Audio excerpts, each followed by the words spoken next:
Wanita muslimah ini memahami perintah Allah yang merenungkan hakikat dunia dan akhirat yang akan menjadi tempat kembalinya nanti. Oleh karena itu ia tidak menyukai godaan dunia. Lambungnya jauh dari tempat tidur, hatinya jauh dari segala ketamakan, idealismenya terangkat dari segala hal tiada guna, sehingga ia selalu terlihat berpuasa dan salat malam, menangis dan sedih. Sejarah penuh dengan wanita-wanita baik dan soleha yang meniti jalan zuhud, berbekal ilmu dan akidah mendalam. Bukan karena kedunguan ataupun kebodohan. Seperti halnya Anda melihat banyak sekali wanita yang dikenali ahli ibadah dan sufi di berbagai negeri. Baris depan pada wanita ahli ibadah diisi wanita-wanita para sahabat, dan baris depan para wanita sahabat diisi ummahatul mu'minin dan ahlul bait, khususnya ummul mu'minin Aisyah Asy-Siddiqah binti Asy-Siddiq. Al-Qasim berkata, Aisyah berpuasa sepanjang masa. Diriwayatkan dari Urwah bahwa Aisyah terus berpuasa. Diriwayatkan dari Qasim, ia berpuasa sepanjang masa, tidak pernah berbuka selain dari Idul Adha dan hari Idul Fitri. Diriwayatkan dari Qasim, ia berkata, setiap kali pergi pada pagi hari, aku selalu memulai dari rumah Aisyah, lalu mengucapkan salam kepadanya. Suatu pagi aku berlalu, rupanya ia tengah salat. Ia membaca, maka Allah memberikan karunia kepada kami dan memelihara kami dari azab neraka. At-Tur ayat 27. Ia berdoa, menangis, dan terus membaca ayat ini. Aku berdiri sampai merasa bosan. Akhirnya aku pergi ke pasar untuk keperluanku. Setelah itu aku pulang. Ternyata ia masih berdiri seperti sedia kala, salat dan menangis. Aisyah berupaya sepenuhnya agar tidak ada suatu ketaatan pun yang terlewat untuk mendekatkan diri kepada Allah. Diriwayatkan dari Jabir bin Abdullah bin Amr bin Haram, ia berkata, kami datang seraya membaca talbiyah haji. Aisyah datang, lalu Rasulullah SAW masuk. Rupanya Aisyah sedang menangis.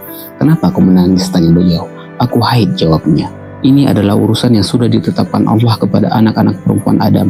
Mandilah lalu bacalah talbiyah haji. Sabda beliau, Aisyah melakukan perintah beliau dan menghadiri seluruh tempat pelaksanaan haji. Setelah suci, ia tawaf di Ka'bah, sa'i di antara Syafa dan Marwah. Setelah itu beliau bersabda, kau telah tahallul dari haji dan umrahmu. Aisyah berkata, wahai Rasulullah, aku merasa belum tawaf di Ka'bah sebelum aku berhaji.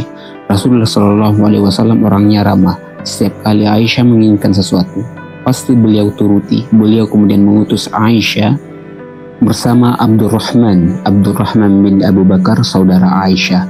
Setelah itu ia membaca talbiyah umrah dari Tan'im. Aisyah gigih melaksanakan apa saja yang mendekatkan diri kepada Allah, sampai-sampai ia meminta izin kepada Rasulullah SAW untuk berjihad di jalan Allah, karena seringnya ia mendengar keutamaan jihad dari para mujahid. Diriwayatkan dari Aisyah Ummul Mukminin, ia berkata, aku meminta izin kepada Nabi untuk berjihad. Beliau kemudian bersabda, jihad kalian adalah haji. Riwayat lain dari Aisyah menyebutkan istri-istri Nabi Muhammad SAW bertanya kepada beliau tentang jihad. Beliau bersabda, sebaik-baik jihad adalah haji. Lafaz riwayat lain dari Aisyah menyebutkan, ia bertanya, wahai Rasulullah, menurut kami jihad adalah amalan terbaik. Apakah kami tidak berjihad? Tidak, namun jihad terbaik adalah haji mabrur, jawab beliau. Meski demikian, ia tetap bersikeras untuk ikut serta bersama para mujahid di bumi kemuliaan dan jihad, berupaya sekuat tenaga untuk membela agama pun agung ini. Di antara berkah yang disertakan dalam sirah Ummul Mukminin Aisyah adalah lembaran-lembaran semerbak mewangi yang ia tulis di bidang jihad bersama Rasulullah. Satu hal yang membuat kita merenung dengan heran, Ibunda Aisyah ikut berjihad layaknya wanita lain tanpa bisa dibedakan. Tentunya jihad Aisyah ini tetap dalam batasan-batasan syariat, seperti memberi minum, merawat korban, menyiapkan makanan, dan lain sebagainya. Saat perang Uhud, Aisyah ikut serta membawa air di pundak untuk memberi minum para mujahid. Saat itu ia masih belia, dan inilah untuk pertama kalinya ia ikut dalam peperangan. Anas bin Malik meriwayatkan tugas yang diperankan Ummul Mukminin Aisyah dalam peperangan ini. Ia berkata, aku melihat Aisyah binti Abu Bakar dan Ummu Sulaim, keduanya menyingsingkan lengan baju. Aku melihat gelang kaki di kaki mereka, berdua kala memikul geribah air lalu mereka tuangkan ke mulut para mujahid. Setelah itu keduanya kembali mengisi air. Setelah itu datang kembali memberi minum kaum. Saat perang Khandaq, Ummul Mukminin Aisyah memiliki keberanian unik dan masyhur, sampai-sampai Umar bin Al-Khattab mengingkari keberaniannya saat mendekati baris-baris depan mujahidin. Aisyah mengisahkan kejadian ini. Ia menuturkan, saat perang Khandaq, aku pergi mengikuti orang-orang, lalu aku mendengar debukan tanah di belakangku. Rupanya Sa'ad bin Mu'az bersama keponakannya Haris bin Aus membawa perisai.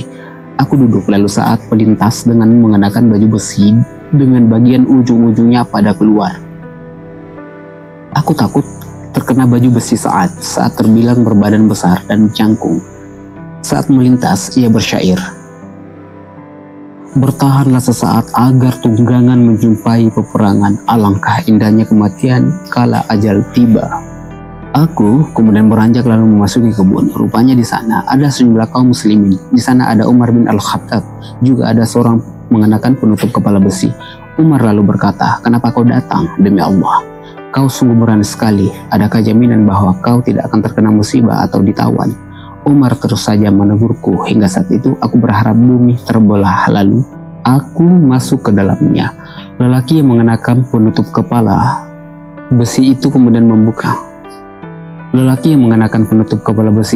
membuka penutup kepalanya. Rupanya ia adalah Talha bin Ubaidullah. Ia berkata, "Umar, apa-apaan kamu ini? Dari tadi kau terus mengomel saja.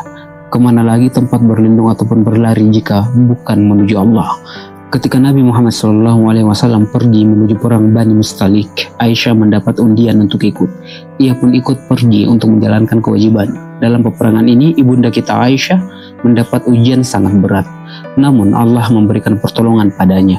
Ia pun keluar dari ujian ini dengan membawa kesaksian Rabbani yang senantiasa dibaca di masjid-masjid yang diperintahkan untuk dimuliakan dan disebut namanya di dalamnya, dimanapun dan di setiap rumah ilmu di muka bumi hingga hari pembalasan kelak. Diriwayatkan dari Aisyah, ia berkata, "Paman sesusuanku datang meminta izin masuk menemuiku. Aku enggan memberikan izin kepadanya sebelum aku meminta izin Rasulullah. Saat Rasulullah datang, aku sampaikan, 'Paman sesusuanku meminta izin masuk menemuiku,' tapi aku enggan memberinya izin." Rasulullah SAW bersabda, "Silahkan pamanmu masuk menemuimu. Yang menyusuiku wanita bukan lelaki," kataku. "Dia itu pamanmu, silahkan pamanmu masuk menemuimu," sabda beliau. Seperti itulah seharusnya rumah tangga kaum muslimin, karena seiring kita mendengar tragedi dan kejahatan yang terjadi di sejumlah rumah tangga kaum muslimin, karena tidak menerapkan ajaran-ajaran agama agung yang memberikan kehidupan suci bersih, jauh dari syubhat dan keharaman, agar menjadi masyarakat yang aman, suci, dan bersih. Salah satu kemuliaan paling agung yang diraih ibunda kita, Aisyah, bahwa 3 orang besar dalam sejarah Islam dikebumikan di kamarnya. Yang paling agung di antara ketiganya adalah Rasulullah SAW yang dimakamkan di kamar Aisyah. Selanjutnya Abu Bakar dan setelah itu Umar. Aisyah sudah memimpikan kemuliaan ini sebelumnya. Ia pernah berkata kepada Abu Bakar As-Siddiq, "Aku memimpikan 3 bulan jatuh ke kamarku." Abu Bakar berkata kepadanya, "Kalau mimpimu benar, 3 orang terbaik di antara penduduk bumi ini akan dimakamkan di rumahmu." Saat Nabi Muhammad SAW dimakamkan, Abu Bakar berkata, "Inilah salah satu bulanmu itu, dan dia yang terbaik." Berikutnya bulan kedua dimakamkan, dia adalah Abu Bakar sendiri.